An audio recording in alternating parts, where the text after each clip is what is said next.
Дорогие друзья, уважаемые радиослушатели и телезрители, здравствуйте! Вашему вниманию в прямом эфире программы «Якутск сегодня». У микрофона с вами я, редактор Вета Вишнякова. Наши режиссеры Мария Новгородова, Максим Владимиров. А в нашей студии гости, и я с удовольствием их представляю прямо сейчас. Зоя Реева, руководитель управления выставочно-ярмарочной и конгрессной деятельности Торгово-промышленной палаты Республики Саха-Якутия. Зоя Даниловна, здравствуйте. Да, добрый день. Спасибо, что вы пришли сегодня в нашу студию, и спасибо вам за организацию сегодняшнего эфира и помощь мне в подготовке. Вам спасибо, что пригласили нас. Да. Конечно. Также в нашей студии сегодня Саргылана Алексеева, заместитель заведующего по учебно-воспитательной работе Центра развития ребенка, детский сад номер 10, село Бердигистях, Горный Улус. Саргылана Дмитриевна, здравствуйте. Добрый день. С приездом вас. Спасибо. В столицу нашей республики. Также в нашей студии сегодня Сардана Романова, заместитель директора комбината питания, город Якутск. Сардана Лаврентьевна, добрый день. Добрый день. И в нашей студии Татьяна Тымырова, председатель Ассоциации гостеприимства Якутии. Татьяна Александровна, здравствуйте. Добрый день. Рада всех вас видеть.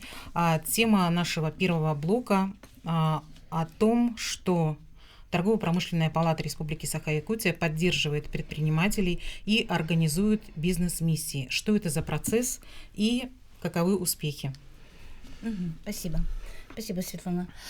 Мы торгово-промышленная палата, уже много лет занимаемся организациями бизнес-миссий, так в регионы, да, и, может, за рубежом иногда делаем, да.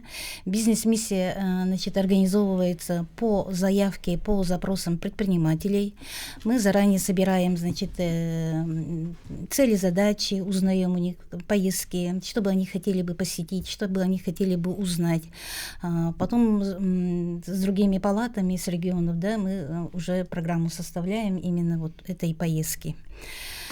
Мы, если так рассказать, мы в 2023 году съездили человек 20 в Республику Беларусь.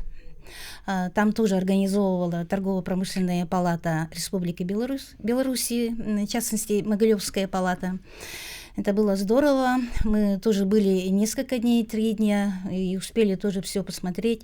Даже в это время проходила большая выставка продовольственная, международная Продэкспо. Мы посетили известную коммунарку. Да. И по просьбе, по пожеланиям предпринимателей мы посетили очень известный парк. Это эко-технопарк Skyway. Это было вообще, конечно, здорово для предпринимателей. И, конечно, встреча с предпринимателями Беларуси состоялась. Также мы уже 2 раза в 2023-2024 году съездили на Камчатку. У нас было 2 группы. Первая группа была это выставочная часть, вторая группа была это деловая часть. Опять также организовывала Камчатская торгово-промышленная палата нам эту программу. Мы так работаем с торгово-промышленными палатами и с регионами, и зарубежными, как на связи, да, всегда. Очень активно вы работаете. Да. Я помню, у нас был эфир по поездке в Белоруссию, и всегда те, кто ездят, очень довольны и результатом, и тем, как их встретили. Спасибо. Да, на самом деле же предпринимателям это и надо, да, обменяться опытом, посмотреть, и как раз и сеть торгово-промышленных палат очень большая. Чуть-чуть микрофончик можно ближе к себе развернуть. И также мы в прошлом году, да, успели, еще организовывали поездки наших предпринимателей в Казахстан, Монголию. И хотелось бы еще сказать, остановиться именно на Китай. Мы в прошлом году очень большой делегацией тоже ездили на международную выставку Харбинскую. И там же соглашение Национальной торгово-промышленной палатой соглашение подписали. И вице-президент САО Хуайдун со своим сотрудником в прошлом году, в ноябре, однодневным визитом были они у нас, и мы встречу тоже организовывали с предпринимателями, да, и предприниматели даже там свои пожелания, что бы они хотели бы, мы прямо сделали реестр потребностей, пожеланий наших предпринимателей, ну, и отправили, упаковали все это, там отправили. Сотрудничество сразу да, возникает, и сразу, да, сотрудничество. И как бы даже вот сейчас наши предприниматели, но через нас, по нашей просьбе, по нашим письмам, сами уже ездят, сами уже, ну, как бы связи устанавливают, да. Да, получается, и как путешествие, и в то же время и ты в то же время, для своего бизнеса, да, что-то смотришь, контакты, обмениваешься то, что опытом. важно, конечно. И вот есть уже результаты, и вот это нас, конечно, очень радует. А мы сегодня будем говорить подробно о поездке. Да, и в этом году, ну, это наша первая была поездка, да, значит, в Республике Башкортостан. Я бы хотела бы тут сказать, это была по заявке предпринимателей Горного Улуса, администрации Горного Улуса и по заявке Ассоциации гостеприимства Якутии. Вот как раз эти люди у нас сегодня в студии. Да. И в течение у нас была очень насыщенная программа с 24 по 27, ну, рабочих дней было всего 2 дня, 25 и 26 февраля. И в эти 2 дня мы успели очень много, я думаю. И также нам помогла вот эту программу составить. Мы очень долго переписывали с торговой палатой Башкирии. Это была, конечно, очень такая большая работа, чтобы все успеть, потому что там придорожный сервис, школьное питание, туризм, коневодство, производство кумыс. Все это обхватить было сложно, но все равно мы как-то все это успели.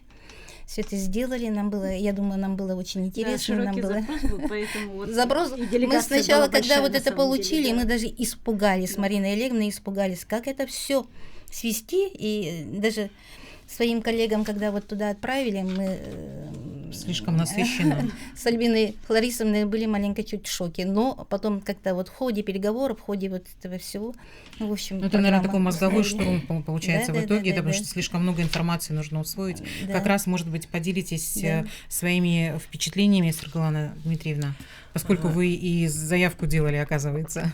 Я имела честь с вами войти в делегацию бизнес представителей Якутии, и в составе делегации Горного Улуса под руководством нашего главы Никиты Викторовича Андреева у нас с нами были также председатель по экономическому развитию Улуса, также были с нами заместители начальника управления образования, и мы представители учреждения, которые только-только у нас будет образовываться в Улусе в нашем. Мы там работали в бизнес-центре с представителями бизнес-округа, да, называется, города Уфы, Республики Башкортостан. Посещали придорожный сервис, который стал лучшим объектом России Всероссийского конкурса торговли России 2024. Также мы были в Уфимском районе, который является самым большим районом у Республики Башкортостан, где они нам показывали организации, такие как Кумыс Башкортостана, наши зрители как раз вот видят фотографии. Производство меда, Уфа-чай, на Конном дворе были и познакомились с циклом производства от начала подготовки сырья до выпуска готового производства полуфабрикатов. Так, еще также молочной кухни. Посетили общество с ограниченной ответственностью, центр питания и образовательные учреждения, то есть школы, да, которые они обеспечивают, и предоставили нам дегустации, готовых блюд, которыми питаются обучающиеся образовательные организации города Уфы. Так, вам, наверное, это было еще больше интересно, потому что вы работаете в одной из школ своего района. Именно по питанию у нас был такой интерес, запрос, да, скажем. И дополню, наверное, что еще ездили в делегации Горного района также и предприниматели, да, и сельхозпроизводители. Частные предприниматели. Да, и также ездили и фермеры, ездили также предприниматели сферы общественного питания, придорожного сервиса, поэтому такая большая была делегация представлена администрацией Горного района, и мы считаем, что именно обмен опытом — это то, что было важно, да, в вашей поездке. Встречи у нас были очень продуктивные, и Программа у нас была очень насыщенная, да, за 2 дня. Вот мы успели все для себя, взяли большой опыт, полную информацию, скажем. И вот что еще хотела сказать. Ну, пользуясь случаем, хочу поблагодарить от имени делегации Горного Улуса Татьяну Александровну как инициатора, да, поездки, и Торгово-промышленную палату нашей республики Саха-Якутия в лице Марины Олеговны, Марины Олеговны и Зои Даниловны нашей, которая составила нам хорошую такую плодотворную программу, где были учтены, да, все интересы каждого участника делегации. Марина Олеговна будет сегодня в нашей программе во втором блоке, и я тоже думаю, она скажет несколько слов об этой поездке. Вот особенно, знаете, еще хочу подчеркнуть в чем? То, что если мы ранее ездили только предприниматели же в бизнес-миссии, а тут торгово-промышленная палата сумела объединить интересы вроде как и администрации района, да, и предпринимателей в одной поездке. Мне кажется, это вообще уникальный опыт у нас. И еще, если говорить о питании, то можете поделиться своими впечатлениями, да, наверняка, Сардана Лаврентьевна, вы, потому что это ваш прямой интерес. Микрофон вот можно вот этот взять поближе к себе. Наша организация, где директором является Наталья Никитична Слепцова, заслуженный работник торговли Российской Федерации, вот уже несколько лет является членом торгово-промышленной палаты и Ассоциации гостеприимства республики. И руководство предприятия приняло решение включить меня в состав делегации, направляемых в Башкортостан. Первый день после совещания в торгово-промышленной палате Башкортостана и в работе деловой биржи P2P, да, мы посетили Чишминский район с миссией изучить опыт организации питания школьников. Очень хорошую обзорную экскурсию провела Ахмадуллина Энджели Вильямовна, председатель Ассоциации предприятий социального питания Республики Башкортостан. И данная ассоциация объединяет операторов питания, которые занимаются организацией питания в дошкольных и образовательных учреждениях. Сначала мы отправились на предприятие «Центр питания», где данная организация кормит 70 тысяч школьников в 14 районах Башкортостана. Предприятие работает 2000 работников, то есть и данная организация имеет 7 направлений. Это дошкольное и школьное питание, придорожный сервис, производство мясных полуфабрикатов, транспортную логистику, сельское хозяйство, клининговые службы и охранное агентство. Все эти структуры входят в сельскохозяйственный кооператив СПОК центральный. Центром принятия решений является центральный офис, где работает 89 специалистов. Все вот это нас очень впечатлило, что такая большая организация, да. И кроме того, в каждом районе есть офис. И, то есть налоги остаются в этих 14 районах, где они осуществляют свою деятельность. Так, а в центральном офисе разрабатывают меню, ведут бухгалтерский учет, документацию, конкурсную документацию. С производственного цеха отправляют полуфабрикаты высокой степени готовности, тоже это готовит их организация на месте. А с товарного склада продукты питания тоже отправляют. С единого склада, да? А у нас совсем не так, все по-другому? У нас немножко, наверное, и по-другому. У нас и продуктов высокой степени готовности, полуфабрикатов, да, на такое количество, наверное, ни одно производство не делает. Это же в один день реализуется, например, да? А что вы тогда можете взять вот для своего предприятия из этой поездки, как новый опыт? Из этой поездки, конечно, мы очень многое приняли, да, в том плане, что там, значит, мы как технологи, я хочу сказать, что у них в очень тесном контакте работает Министерство образования, Министерство здравоохранения и Роспотребнадзор. Они в том плане, что в тесном контакте, что они именно с оператором социального питания, вот их информируют, их консультируют, да. Диетологи республики помогают разработке специализированных меню по категориям заболеваемости. Например, разработано 5 видов меню по следующим видам заболеваемости, например, безмолочное, безглютеновое, строгое для детей с множественной пищевой непереносимостью, это уже 3, да, для сахарных, у кого сахарный диабет, тоже отдельное меню, и фенилкетонурия. А разве в школе такое возможно? Я помню из своей школьной поры, это там сколько-то там стаканов, да, там морса, там все одно и то же пирожки, никто руки не моет. Когда к этому все равно все придут. Да, это все предоставляется, все эти меню висят у них в школах. Дети знают свое. В обеденных залах данное меню висит. И каждый школах сейчас буквально недавно ввелись новые стандарты, Да. в рамках которых уже обязаны будут так кормить. будут еще, это все впереди. Буквально вот перед Новым годом введен стандарт для дошкольного и школьного питания у нас в республике. Но там тоже вот мы должны работать и внедрять вот этот стандарт, да. Там тоже озвучивается о болезнях, у кого сахарный диабет. И еще должна быть безглютеновая пища. Ну, то это есть меню очень хорошо, разработано. если так будет. Диетические сестры, да, нужно будет? У нас вот это в стандарте включено, это меню, да. Лебедева Ульяна Михайловна, внештатный диетолог республики, она уже это внедрила, стандарт она включила, разработала. Теперь вот нам надо вот это все внедрить в школы.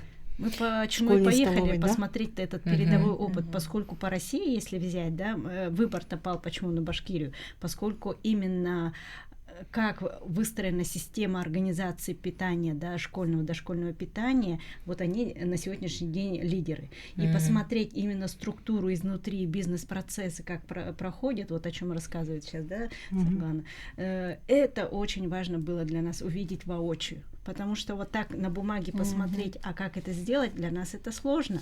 А когда ты это все видишь, у нас же предприниматели, как если я увижу глазами, я это сделаю, и сделаю, может, еще лучше. А вы справитесь или вам нужна какая-то помощь теперь дополнительная? Помощь в том, что это значит, родители должны обращаться в администрацию школы. То есть у ребенка должен стоять уже диагноз. У кого диагноз только переходит на данное меню, да? И разные же категории заболеваемости имеются. И каждый родитель, у кого ребенок чем-то болеет, вот должен написать заявление в администрацию школы. А диагноз ставит кто? Педиатр же ставит, да? Естественно, вот это все взаимосвязано. И тут есть и больница, поликлиника детская, тут и школа. Тут и только после этого последняя точка это вот оператор питания. Он получает уже это. Вы уже будете знать, какое количество вам нужно, необходимо. Какое количество нам приготовить по такому меню или по такому меню, да? Есть же разные. Конечно, самое главное здоровье ребенка, поэтому это надо учитывать. Уважаемые гости, у нас остается буквально 2,5 минуты до конца нашего блока, поэтому давайте как-нибудь тогда распределим. Татьяна Александровна, может быть, вам дадим слово? Давайте, я как расскажу. Инициатора. В целом мы поехали действительно в Башкирию с такой большой, наверное, для нас целью, чтобы объединить интересы, во-первых, предпринимателей. Нам важно было посмотреть, как развивается туризм в Башкирии, да. Нас встретили и рассказали полностью, как у них устроена вообще система и меры поддержки, и какие объекты у них есть туризма. Это Центр развития туризма. Значит, нас встретил Эдельбаев Артур.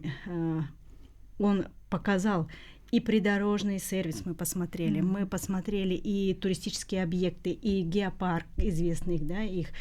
И также на встрече, которая в целом была для всех организована торгово-промышленной палатой, мы заслушали очень интересную информацию от заместителя министра по туризму. Азамат Инсарович, он рассказал об очень интересной программе, которой у нас нет в республике. Это меры поддержки придорожного сервиса, где они рассказывают, что дают землю бесплатно, но чтобы построили придорожный сервис. Это тоже для нас опыт был очень интересный. Но и, конечно, мы как рестораторы посетили рестораны, посмотрели, как их национальная кухня развивается, как они вообще обустроены гостеприимство, потому что у нас одинаковая республика такая же, да, с небольшим количеством численности населения, и при этом у них 7,5 миллионов туристов приезжает, а это большие показатели. Поэтому обмен опытом для нас был очень важен. И вот то, что сейчас наши коллеги рассказывают, да, они глазами увидели. Они увидели тот опыт и что можно перенять. Я думаю, что вот поездка как раз была очень результативной. И я хочу сказать о том, что не первый раз езжу, да, по этим программам бизнес-миссии торгово-промышленной палаты, и они всегда эффективны, потому что выстраиваются программы именно под наш запрос предпринимателей, под то, что мы хотели бы посетить. Вы знаете, попасть на предприятие просто так внутри, это не всегда возможно. И только по таким договоренностям, по нашей всей сети ТПП это удается. Мы заканчиваем, да. Через короткие 4 минуты вернемся. Оставайтесь. Дорогие друзья, мы снова в прямом эфире, и мы продолжаем говорить о деятельности Торгово-промышленной палаты Республики Саха-Якутия. И в нашей студии гости, которых я рада представить, это президент Торгово-промышленной палаты Республики Саха-Якутия Марина Богословская. Марина Олеговна, здравствуйте. Здравствуйте. Рада вас видеть. Спасибо. Также в нашей студии сегодня Елена Максимова, заместитель генерального директора микрокредитной компании «Фонд развития город Якутск». Елена Александровна, здравствуйте. Добрый день. И в нашей студии Алексей Герасимов, индивидуальный предприниматель, глава крестьянско-фермерского хозяйства город Якутск. Алексей Петрович, добрый день. Добрый день.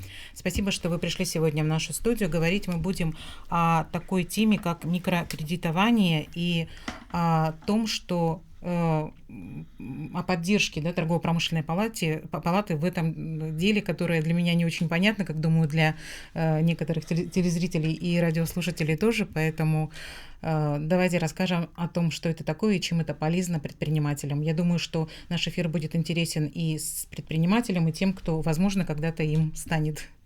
Марина Олеговна, наверное, вам первое слово. Да, спасибо. Я начну. Добрый день, уважаемые радиослушатели, телезрители.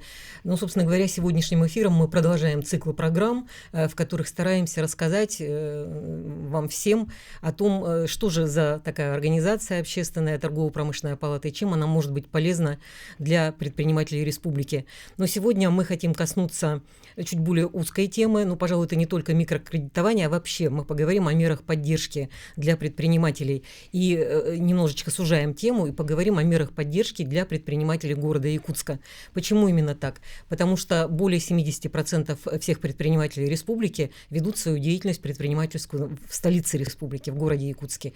И могут воспользоваться мерами поддержки как федерального значения, республиканского, но мало кто знает, что также есть меры поддержки по линии городской администрации, где уже много лет, 10 лет или даже более, работает фонд именно развития предпринимательства города Якутска. И вот сегодня у нас замечательные гости, которые, я думаю, нам про это и расскажут.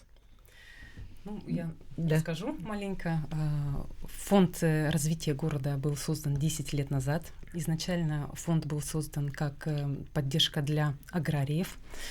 Есть муниципальная программа для развития агрополиса. Чуть-чуть микрофон поближе подвиньте, можете хорошо. Прямо к себе его подвинуть. Режиссер. Надеюсь, меня слышно. Дублирую, да. И вот есть предприниматели, сельхозтоваропроизводители, которым 10 лет назад еще было очень сложно получить поддержку в банках. Не было залогового обеспечения, было сложновато с возвратом займов, кредитов. Могу же, говорить? И мы, фонд, создали специальные продукты именно для них и тем самым наладили работу.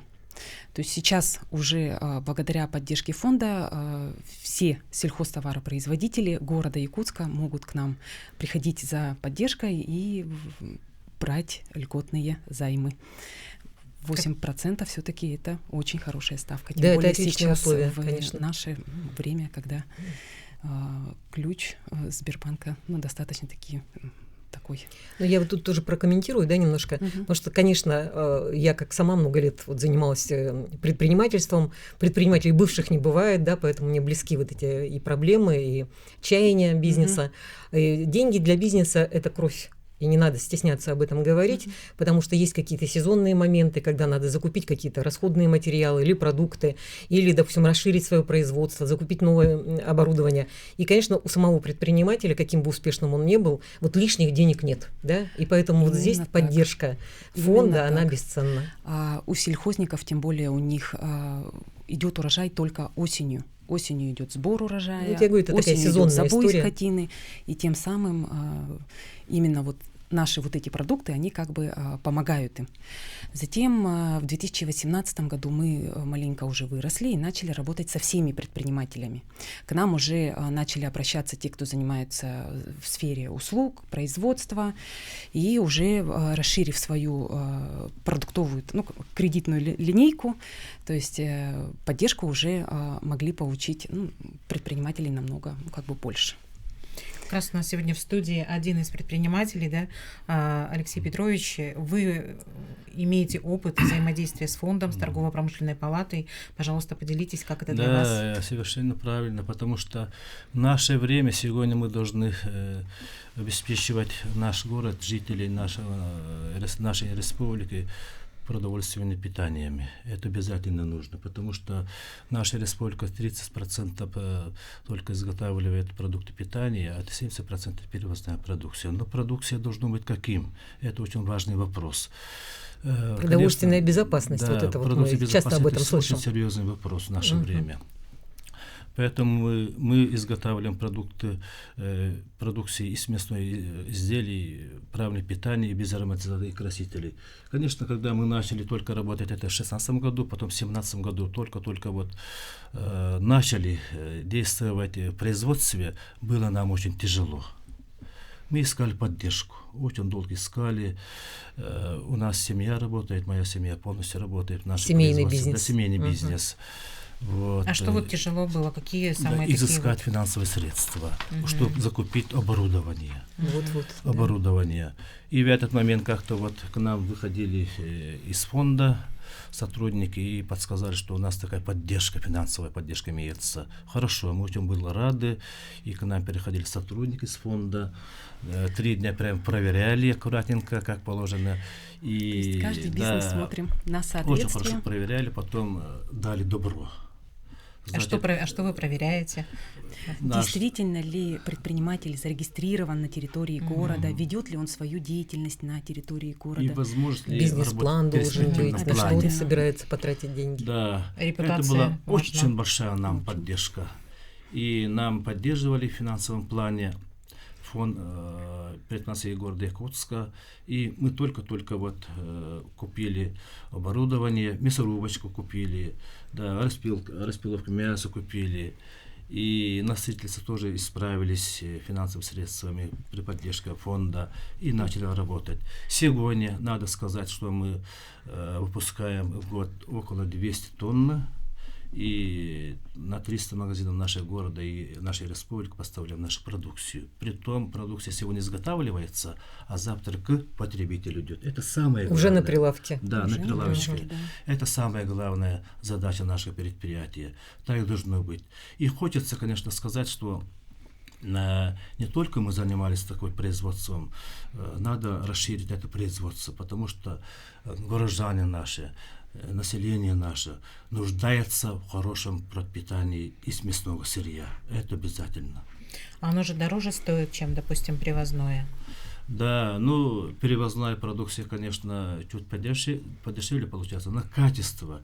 Люди сегодня стали предусмотреть продукции качества именно по всем параметрам готовой продукции. Но мне кажется, и население тоже научилось ценить именно местную продукцию, качественную, свежую, без консервантов. Это же очень важно. Да, естественно так, потому что люди стали смотреть за своим здоровьем. Это хорошо.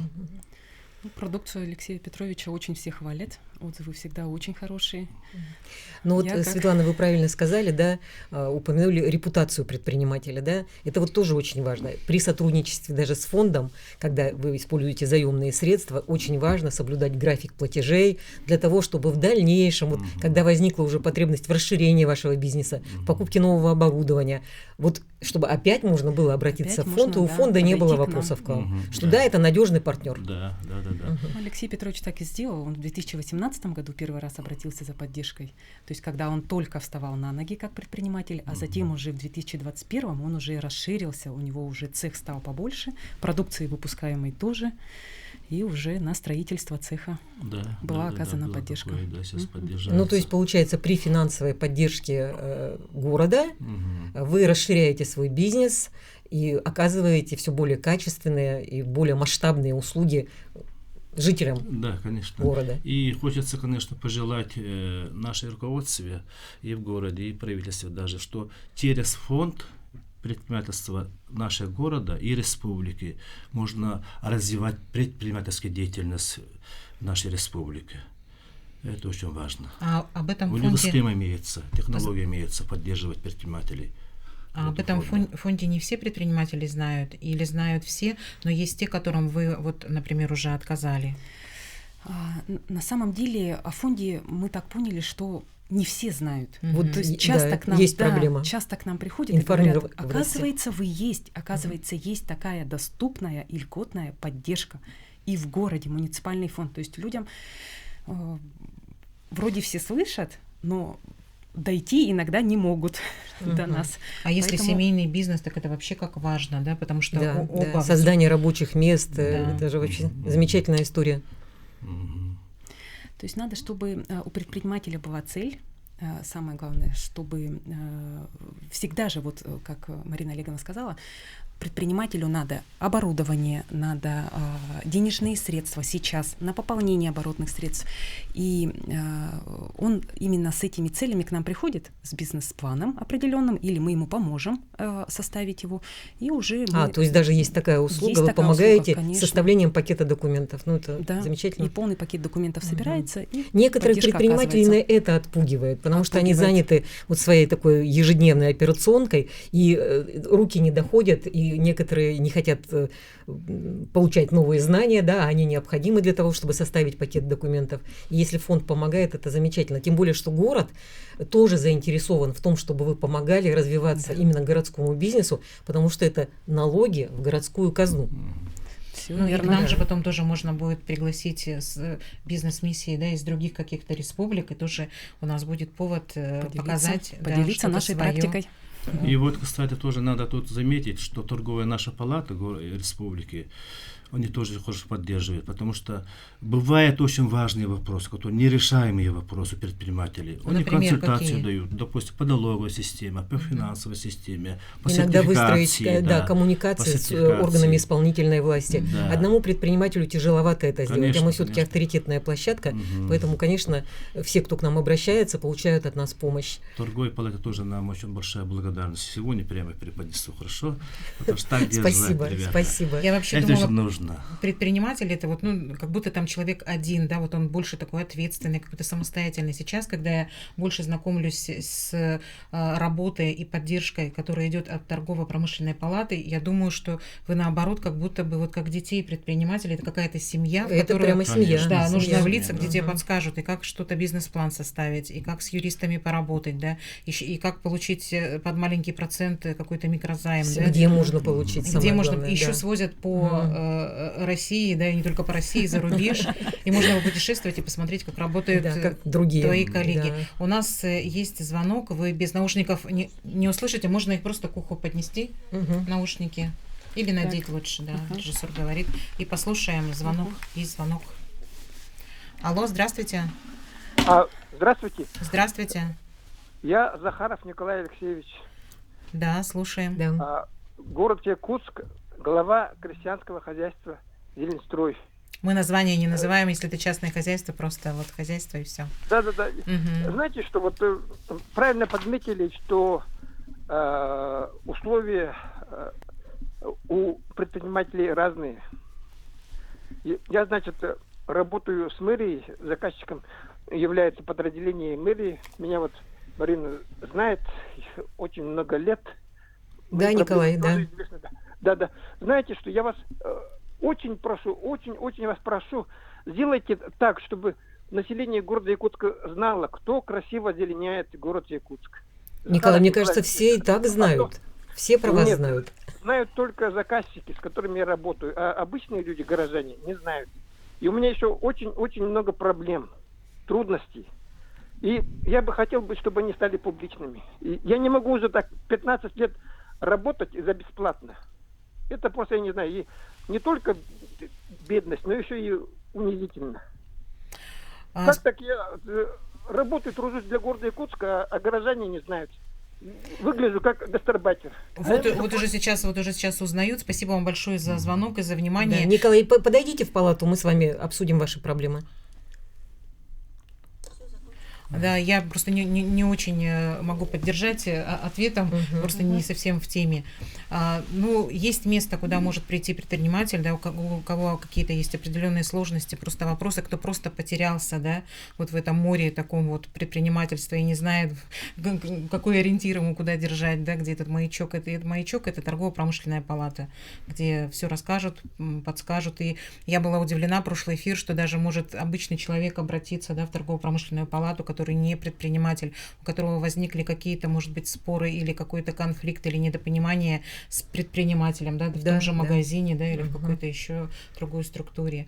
Ну и раз мы говорим сегодня вот про финансовую помощь бизнесу, вот в прошлом эфире я как раз рассказывала, и вам я тоже говорила об этом вот при нашей первой встрече, что у нас в торгово-промышленной палате создана такая единая финансовая, ну, платформа или площадка, по-разному мы ее называем, которая объединяет 6 ведущих банков республики и также 4 крупных лизинговых компании. И можно по системе единого окна услуги всех этих финансовых структур получить у нас в торгово-промышленной палате. То есть мы проконсультируем, куда вам лучше обратиться. Если вы еще не зарегистрировали бизнес, мы вам поможем его зарегистрировать, это услуга бесплатная. Поможем открыть счет в любом банке на выбор, это тоже бесплатно. И также вот определиться с продуктами банка, которые наилучшим образом подойдут именно для ваших целей. Товарищеская поддержка. Конечно, да. Есть такое. Да. Есть. А если предприниматель не справился, вот он взял, например, какую-то сумму, открыл предприятие и не пошло? Ну, такие ситуации тоже бывают, конечно, и достаточно часто. Но вот я могу говорить, не могу говорить о крупных банках, да, потому что они сами себе не подневольны, да, потому что они подчиняются все-таки головным своим структурам, которые в основном находятся в Москве. Но то, что касается вот фонда развития предпринимательства республиканского и городского, я знаю, что руководители всегда идут навстречу предпринимателям, у которых в этот момент что-то не получилось, и предлагают им варианты рассрочки, отсрочки, перекредитования на каких-то новых условиях. Поэтому это проблемы решаемые. То, что касается все проблемы, наших, всегда решаемые, то есть они к нам обращаются. Фонда, Тут надо отметить, что, допустим, бывают разные предприниматели, что скрывать, правильно? Вот, поэтому сотрудники приходят и очень хорошо изучают, я впредь сказал. И самое главное, когда они доверяют вас, это доверие надо придержать. И предприниматели у нас такие, что они сами пытаются в грязь лицом не упасть. Все приходят на диалог, и всегда находится выход. В любом случае. Конечно, больше хочется, чтобы все-таки как-то дотянуться, да, до планки, которую ты где-то там себе наметил. У нас практически вот не остается времени и до конца эфира, вот уже сколько, 20 минут.